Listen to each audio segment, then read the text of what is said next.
Voluntários e governo do Paraná se unem na reconstrução de Rio Bonito do Iguaçu, destruída por tornado. Com a esperança, moradores começam a reconstruir a vida. Agora a gente vai devagarzinho, né? Não tem como fazer rápido as coisas, tem que uns ajudar os outros. Em Santa Catarina, trabalho transforma a rotina de empresas que produzem produtos de panificação e confeitaria. Recorde na abertura de empresas. Com mais de 250 mil novos negócios, Santa Catarina supera 2024, 2 meses antes do ano acabar. Com falta de hotéis, cruzeiros aliviam a escassez de hospedagens na COP30.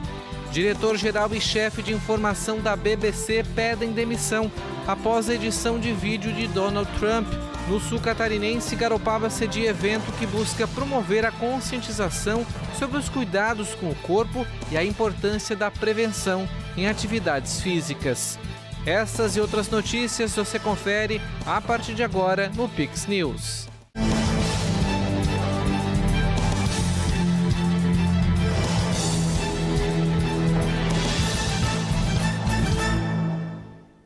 Segunda-feira, 10 de novembro, uma boa noite. Obrigado você por nos acompanhar sempre de segunda a sexta-feira. Começando uma semana, hoje segunda, dia 10 de novembro, nós estamos ao vivo para todo o Brasil. Agora, 8 horas e 12 minutos.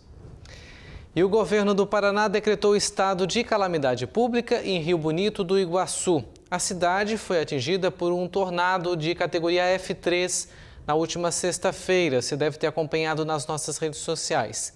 6 pessoas morreram e mais de 700 ficaram feridas. Autoridades, voluntários e equipes técnicas trabalham na reconstrução do município e na assistência às famílias afetadas. Imagens aéreas mostram a destruição em Rio Bonito do Iguaçu. O tornado, com ventos de até 330 km por hora, deixou um rastro de ruínas. Segundo o CIMEPAR, outros 2 tornados foram registrados na região centro-sul do estado. A equipe de meteorologistas do CIMEPAR esteve reunida durante o fim de semana, inclusive com um membro da equipe fazendo sobrevoo e também análise em campo em Rio Bonito do Iguaçu. E tivemos classificação de mais 2 tornados no estado, em Turvo e no distrito de Entre Rios, em Guarapuava. Em Rio Bonito do Iguaçu, mantivemos a categoria F3, com ventos superiores agora a 300 km por hora, de até 330, o topo da categoria 3 da escala Fujita. A Defesa Civil informa que as buscas foram encerradas. 21 pessoas continuam internadas. Mais de 800 atendimentos foram registrados nos hospitais da região. Equipes de saúde, bombeiros e voluntários seguem no trabalho de limpeza e atendimento às famílias desabrigadas. E como sequência das atividades, obviamente agora, hoje o foco é realmente começar a limpar a cidade, começar a retirar de entulhos e principalmente o levantamento dos danos e prejuízos para que possamos, de uma maneira mais breve possível, estar fazendo chegar recursos financeiros a essas pessoas, a esses comerciantes, enfim, retomada da normalidade dentro do município. O governo estadual anunciou a construção emergencial de 320 casas para quem perdeu tudo. Algumas famílias também vão receber até R$50 mil para reformar os imóveis danificados. O trabalho envolve equipes de engenharia, prefeituras e detentos do programa Mãos Amigas, que ajudam na limpeza e reconstrução de escolas e creches. Nos últimos 30, 40 anos não tinha se visto um tornado com essa força. Nós estamos falando de um tornado nível 3, com ventos acima de 250 por hora, quer dizer, algo que é difícil realmente alguma casa, até mesmo algum prédio comercial, fiquem de pé. A população pode contribuir com doações para o Fundo Estadual de Calamidades Públicas. Os recursos serão destinados à construção de moradias e ao apoio humanitário. Também é possível ajudar com roupas, alimentos e itens de higiene nos quartéis do Corpo de Bombeiros. Eu cheguei em casa e me encontro sem teto. Infelizmente estou sem teto.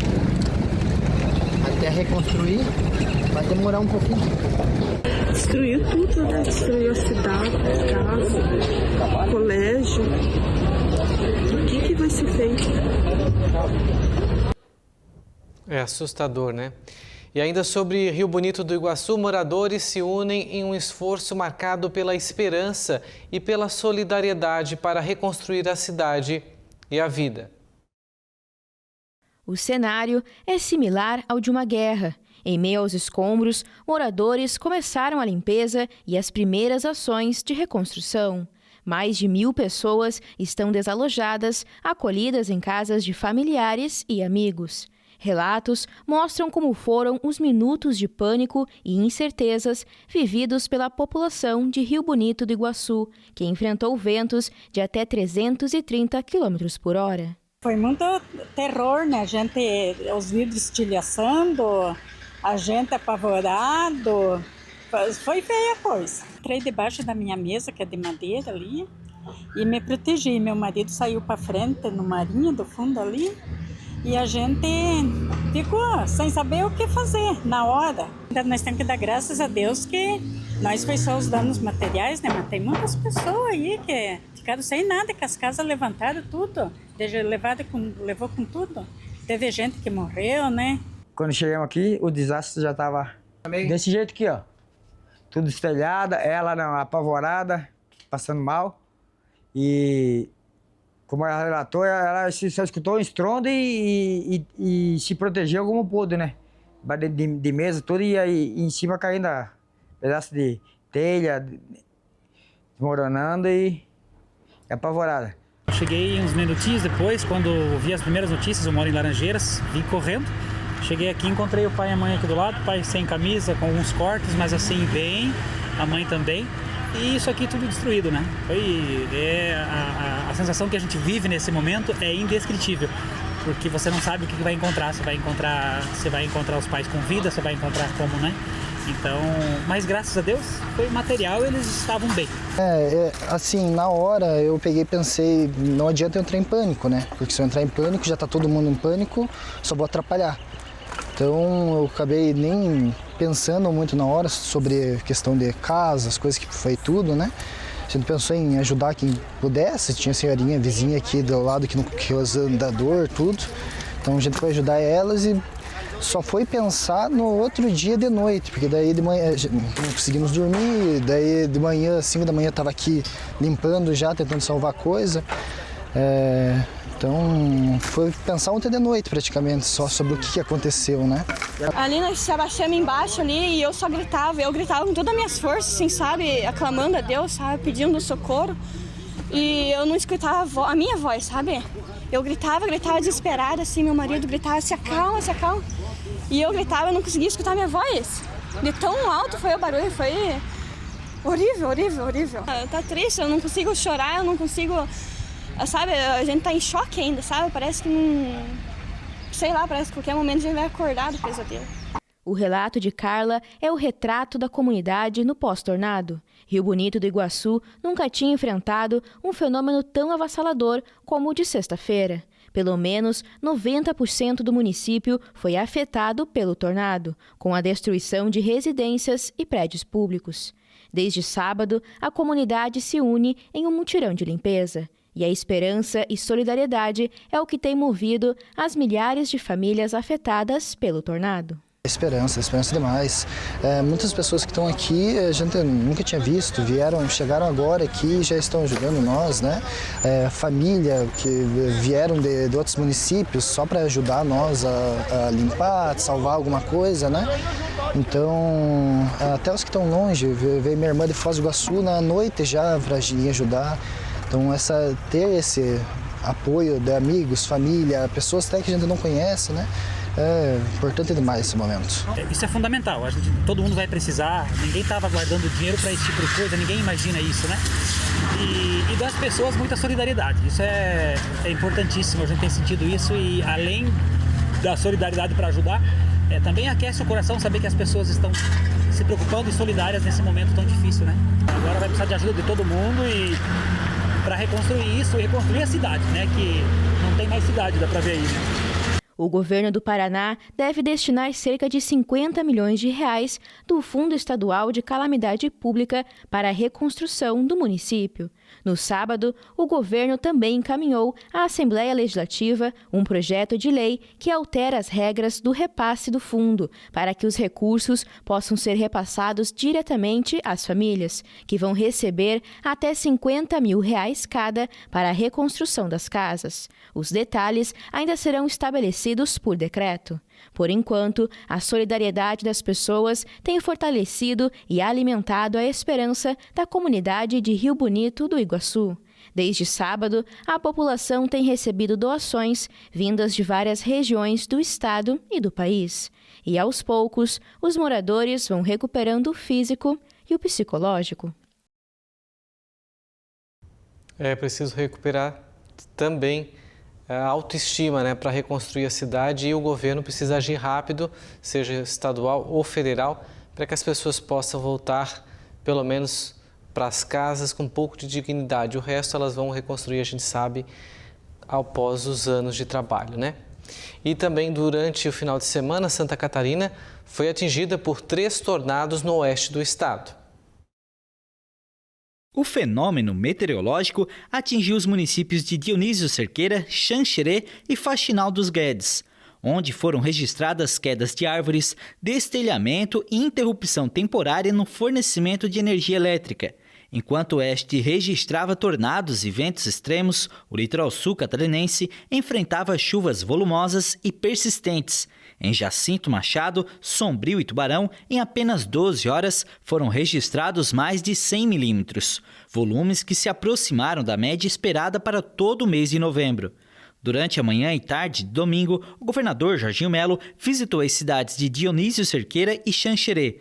No local, o governador de Santa Catarina anunciou que vai iniciar a construção de bunkers em escolas estaduais para reforçar a proteção de estudantes, professores e comunidade escolar diante de tempestades severas. E então nas escolas nós já vamos iniciar por aqui, vamos construir uma sala reforçada. Quando reformar uma escola ou quando construir uma escola nova, já vamos fazer essa sala. O professor, o diretor, os professores já sabem. Aconteceu alguma coisa, corre para lá, para salvar o que nós temos de mais importante, que são as vidas, são as nossas crianças. Os eventos foram provocados pela passagem de uma frente fria associada ao processo de formação de um ciclone extratropical sobre o Oceano Atlântico Sul, que criou um ambiente altamente instável, com nuvens de grande desenvolvimento vertical, descargas elétricas, granizo e ventos intensos. Santa Catarina está entre os estados brasileiros com maior ocorrência de tornados e microexplosões devido à posição geográfica e à interação entre diferentes massas de ar.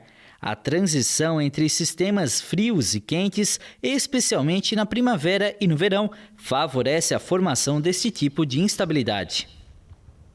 A gente agora vai fazer uma pausa e você vai ver a seguir: Santa Catarina bate recorde na abertura de empresas. Com a falta de hotéis, navios que são autopoluentes aliviam a escassez de hospedagens na COP30.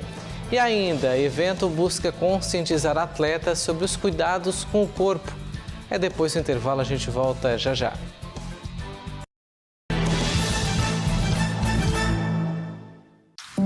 A vida precisa de cuidados. E para garantir saúde, é preciso dedicação, presença, laços fortes e esforço constante. A Casan está passando por uma profunda reestruturação com investimentos recordes em infraestrutura de água e esgoto em todo o estado. Mais segurança no abastecimento e ampliação no saneamento com mais qualidade e eficiência. Governo de Santa Catarina e Casan. Cuidar da vida é nossa maior obra. Quer uma dose de realidade? O álcool aumenta a dose de violência. Aumenta a dose de câncer. Aumenta a dose de custo público. O álcool mata uma pessoa a cada 12 segundos no mundo. Até quem nunca bebeu uma dose pode ser vítima. Senadores, se o álcool faz mal à sociedade, tem que ter mais imposto. Lembra como estava a nossa cidade? Aí a prefeitura chegou chegando. De 2021 para cá, são mais de 130 obras concluídas. Só este ano foram 46 obras anunciadas e ou entregues e o investimento em mais de 11 carros 0 quilômetro. Um total de 57 melhorias em 2025 para Garopaba. Tem obra por todo canto. E agora mais um pacotão de 45 obras e ruas para serem pavimentadas. Mas onde tem? Aqui tem. Aqui também tem. Aqui também tem. Aqui também tem. Aqui também tem. Aqui também tem. Meu bairro de Cara Nova. É acessibilidade, segurança e conforto para você, trabalhador e família. E não para não, é muita obra ao mesmo tempo. Tem Praça do Siriú vindo aí e o Parque da Lagoa das Capivaras.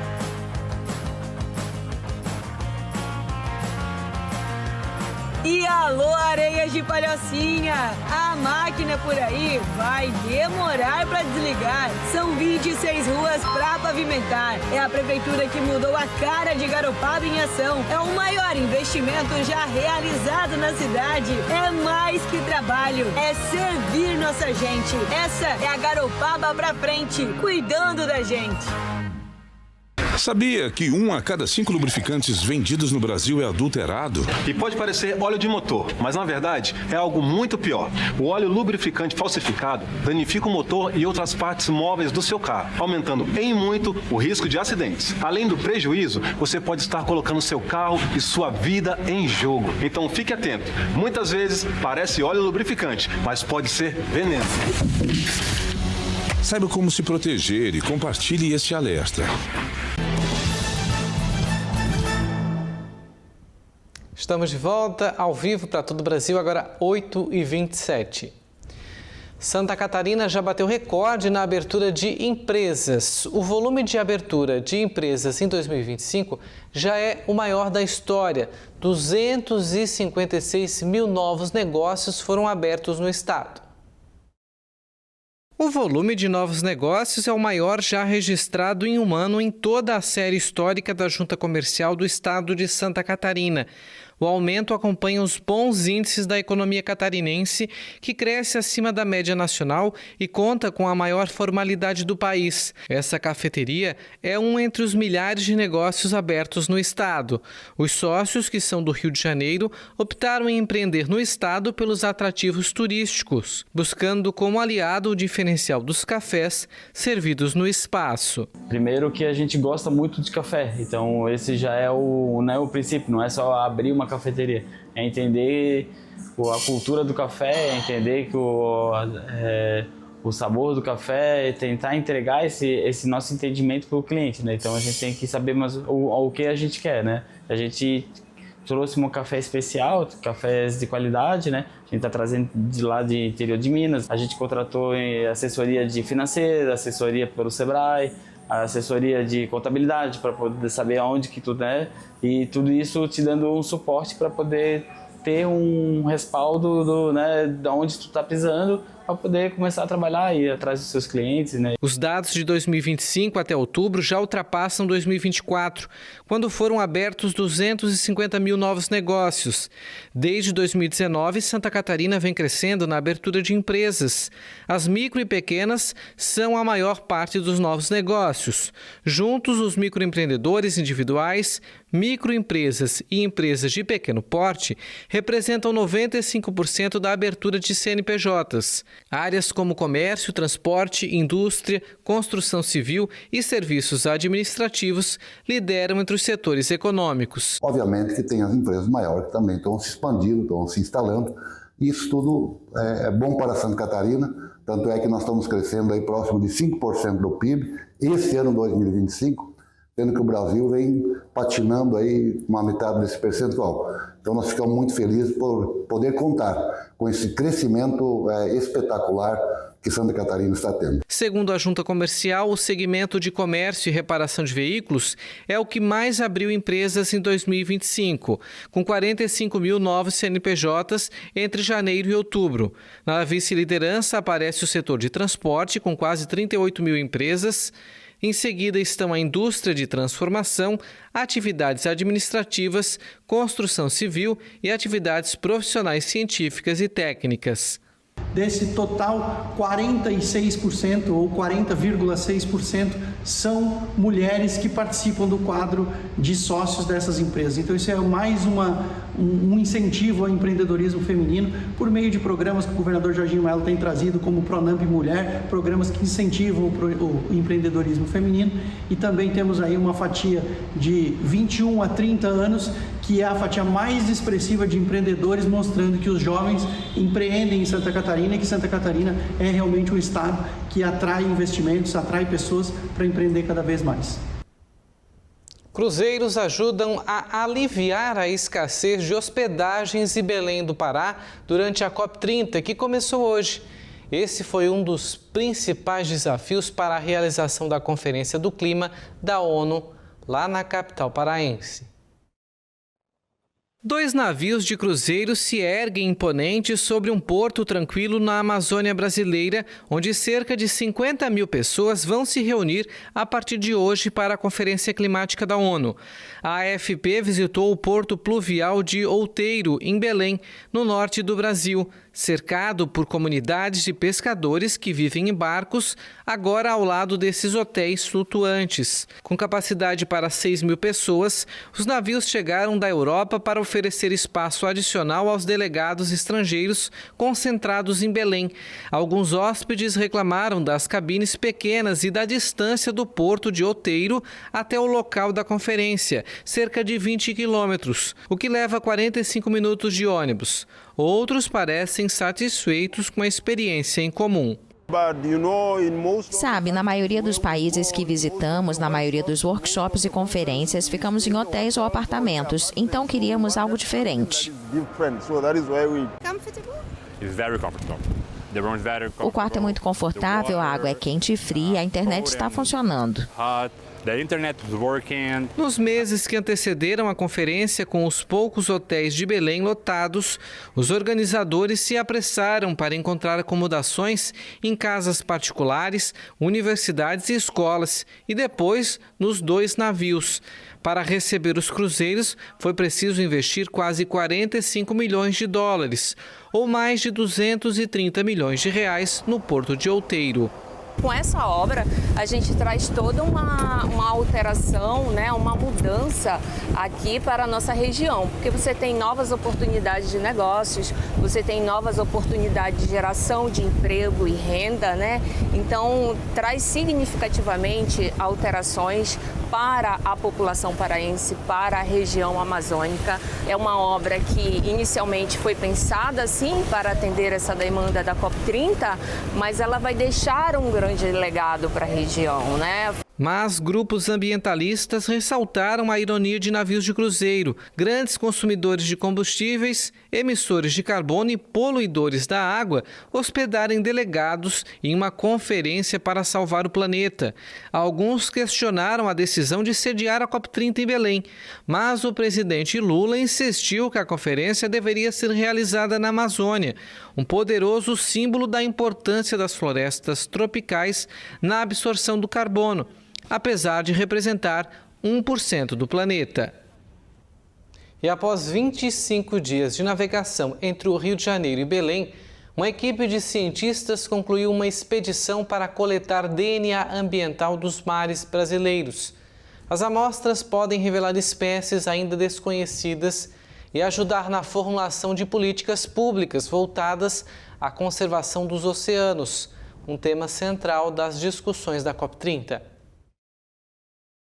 A expedição percorreu a costa brasileira em busca de fragmentos de DNA deixados por organismos marinhos. O material ajuda a identificar a biodiversidade existente sem a necessidade de capturar animais. Segundo o Instituto Mar Urbano, que lidera o projeto junto à Ocean Pact e à empresa britânica Nature Metrics, foram 25 dias de navegação e 2.700 milhas náuticas percorridas. Ao todo, 80 amostras foram coletadas no trajeto do Rio de Janeiro até Belém, sede da Conferência Climática da ONU.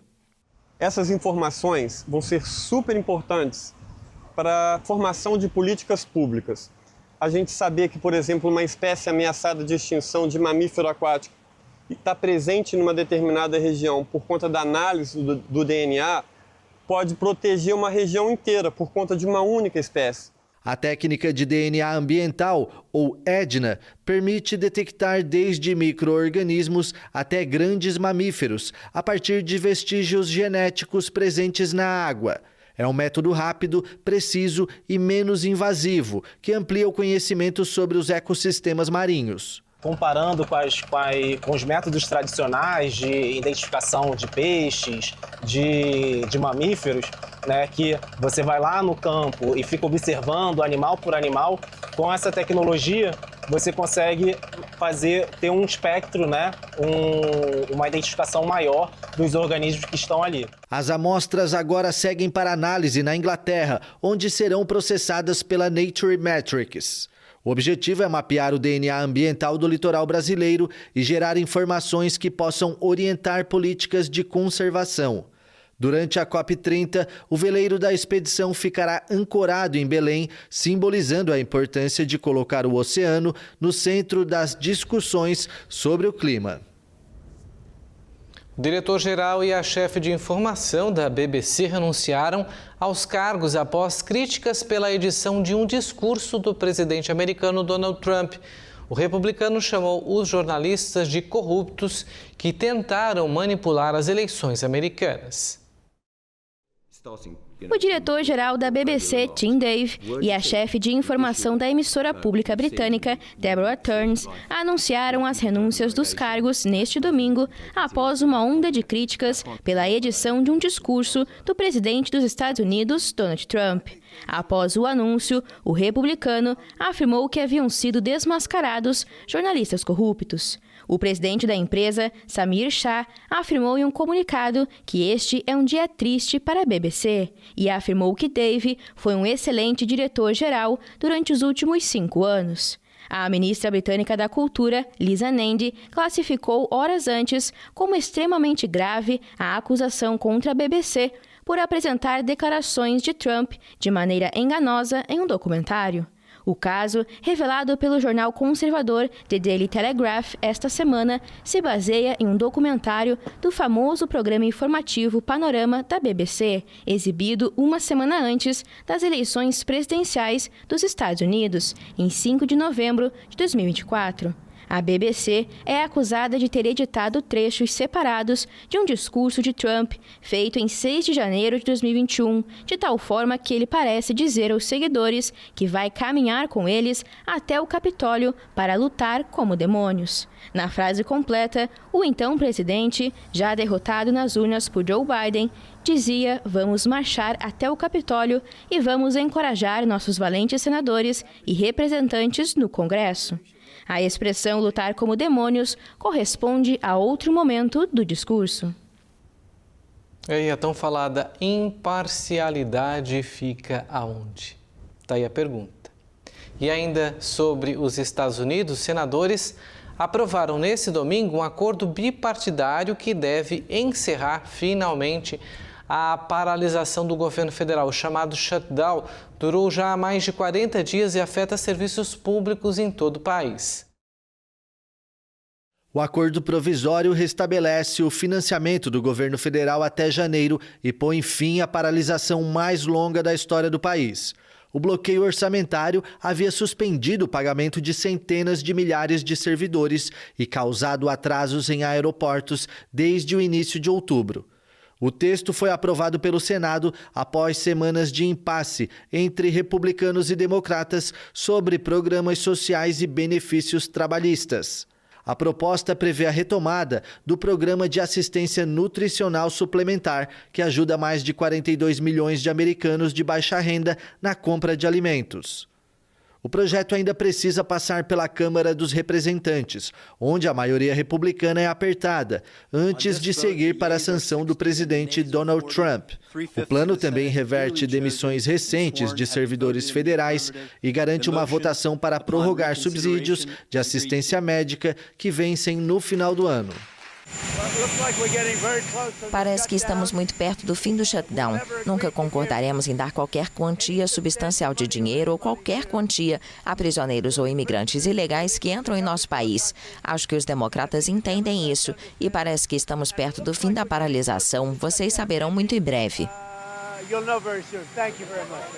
O projeto ainda precisa passar pela Câmara dos Representantes, onde a maioria republicana é apertada antes de seguir para a sanção do presidente Donald Trump.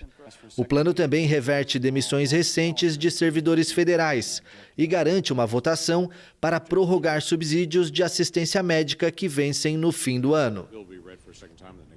Pelo menos 31 detentos morreram no domingo em uma prisão no sudoeste do Equador.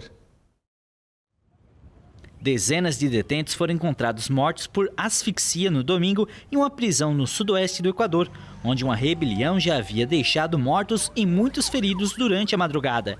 As 31 mortes aconteceram na penitenciária de Machala, na província de El Oro. As prisões equatorianas viraram centros de operação de grupos de narcotraficantes, com mais de 500 detentos mortos desde 2021, em confrontos entre grupos que competem pelo controle do negócio lucrativo.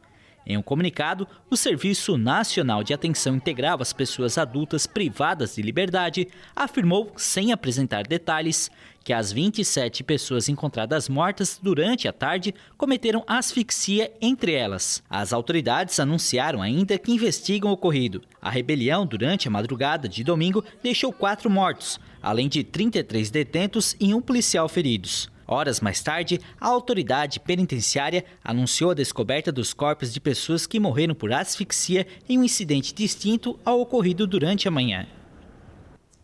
E pela primeira vez, Garopaba, no sul de Santa Catarina, sediou um evento com o objetivo de promover a conscientização sobre os cuidados com o corpo e a importância da prevenção em atividades físicas.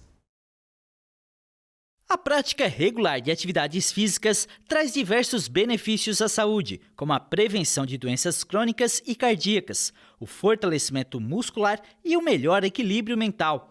Ela promove o bem-estar, melhora a qualidade do sono e ajuda no controle do peso e da ansiedade. No entanto, a falta de orientação adequada pode resultar em lesões musculares ou ligamentares, fraturas por estresse e até problemas cardiovasculares, como AVC e parada cardíaca. Com o objetivo de ampliar o debate sobre a prevenção e a segurança durante os treinos, o primeiro Sport Summit Garopaba reuniu ao longo de 2 dias profissionais de saúde, atletas e treinadores. Quando a gente começa a entrar em movimento, nosso corpo começa a exigir uma hidratação diferente. Imagina, os médicos dizem pra gente tomar 2 litros de água por dia, né? E mal a gente toma isso. E quando a gente se movimenta, o corpo precisa de muito mais nutriente, muito mais potássio, magnésio. E às vezes a gente negligencia essa informação. Então o Sport Summit de Garopaba, ele veio com esse intuito de trazer qualidade, bem-estar para quem pratica, para quem se movimenta. Porque às vezes tu faz um esporte ou uma caminhada e no dia seguinte está com dores. Né? Tu pode pensar, poxa, eu não estou preparado, eu nem vou mais correr porque estou cheio de dores. Mas isso às vezes tem a ver com o fato da gente... Qual é o tipo de alimentação que a gente está tendo? Qual é o tipo de hidratação que a gente está tendo antes, durante e depois dessa atividade esportiva? Então, esse evento, ele nasce justamente para a conscientização das pessoas. Criamos um espaço para proporcionar o acesso gratuito a boa informação de qualidade, conhecimento técnico, instruções práticas de primeiros socorros, nutrição, periodização e medicina esportiva. Porque quando você tem um acesso à informação, quando você consegue de fato estar ali em contato com aquela informação, a gente consegue aprender. E se a gente consegue aprender, a gente consegue tomar decisões com mais consciência, com mais segurança. É muito importante se movimentar, é maravilhoso praticar esportes, corrida, Garopaba pede isso. Tu acorda de manhã e tu vai dormir e tu sempre vai conseguir encontrar alguém em movimento. Seja numa quadra de beach tênis, lá no ginásio, no futebol, no futsal ou em alto mar, a gente consegue perceber que a cidade pede o movimento, mas tem que ser com consciência e com segurança. Nas palestras, os especialistas compartilharam experiências reais que impactaram as carreiras e reforçaram a necessidade de conhecer os limites do corpo. Um dos pontos mais destacados foi a importância do acompanhamento profissional para garantir uma evolução segura e eficiente. Porque o que a gente observa hoje, né? Eu posso falar como atleta agora, a questão relacionada às comparações, né? Que às vezes torna muito mais distante para as pessoas que estão chegando e que estão daqui um pouco vislumbrando a realização de começar e iniciar uma modalidade, de projetar algo que está muito distante da realidade daquela pessoa, né? Então, antes disso, principalmente se certificar da sua história, do que realmente, né, é legal, é interessante para aquela pessoa iniciar com segurança. Em outubro, em apenas uma semana, Santa Catarina registrou 4 casos de pessoas que sofreram parada cardíaca durante ou após exercícios físicos. Os números reforçam a importância da prevenção, mas também de saber como agir em situações de emergência. Por isso, o evento também contou com a aula prática de primeiros socorros. A parada cardíaca ou cardiorrespiratória propriamente dita é a ausência de sinais vitais, ou seja, o movimento respiratório e o movimento cardíaco, o coração ele para de funcionar. A pessoa vai checar o movimento respiratório pela técnica do voz, ou seja, ouvir e sentir, colocando a sua orelha na altura do nariz e da boca, né? Olhando sempre para o peito para verificar se tem expansão da caixa torácica, ouvir e sentir a entrada e saída do ar. Essa é para a questão da respiração. Da pulsação, o pulso mais palpável que a gente tem no corpo humano é o pulso carotídeo, nessa região aqui do pescoço. Então, com esses 2 dedos, você vai colocar nessa região, vai pressionar contra a traqueia e aí verificar a presença ou não de pulso. Tá? Não identificando esses sinais, principalmente do pulso, já de imediato você vai localizar o ponto de compressão que fica bem no meio, bem centralizado no peito, aqui na linha dos mamilos, e vai iniciar as compressões torácicas ininterruptas, tá? Lembrando sempre, chame socorro especializado. Bruna participou das 2 noites do evento. Ela está se preparando para a primeira corrida de rua e destaca que a experiência ajudou a entender melhor os limites do próprio corpo e a importância do conhecimento para uma prática segura. É porque, na verdade, eu já pratico corrida de rua, né? Então, o interesse de vir ontem e hoje é para me especializar naquilo que eu não sei. Então, eu acho que é muito importante a gente saber coisas que pode nos impedir de nos prejudicar lá na frente. Então, acho que o quanto antes a gente, melhor saber pra gente que também já é amador, né? Por mais que corre na rua, é pouquinho, não é uma distância longa, não é atleta, mas vale muito mais a pena a gente começar sabendo do que a gente começar não sabendo. Então, eu acho que ontem foi muito valioso para mim isso, saber aquilo que eu não sei ainda. Conhecimento e orientação nunca são demais. Parabéns aos organizadores.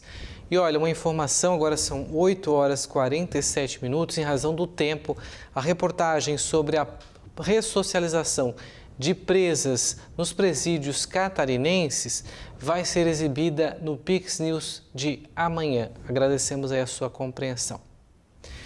E assim a gente encerra essa edição, as nossas reportagens, e você já sabe que a edição completa você pode rever no nosso canal no YouTube, é só procurar por Pix News HD. A gente pede para você curtir, compartilhar e comentar todos os nossos conteúdos. Mais notícias para ficar sabendo de tudo no nosso site, tá aí na tela o QR Code, é só escanear e ficar por dentro de tudo que acontece no Brasil e no mundo. Na sequência tem Cine Pix. Pix TV conectando você ao melhor conteúdo todo dia. Boa noite.